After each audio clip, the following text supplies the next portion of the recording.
কোথায় নিয়ে যাচ্ছ? তুই মা তারার সবচেয়ে প্রিয় শিষ্যা। আমি যদি তোকে মায়ের হাতে তুলে দিতে পারি, তোর রক্তে মাকে স্নান করাতে পারি, তাহলে মা খুশি হবে, আমাকে বর দেবে। কিন্তু তান্ত্রিক তাকে শক্ত করে ধরে।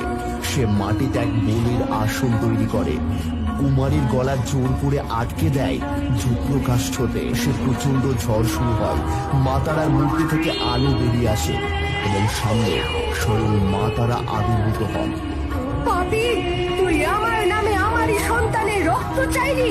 ওর এই অধর্মের জন্য আমি তোকে অভিশাপ দিচ্ছি।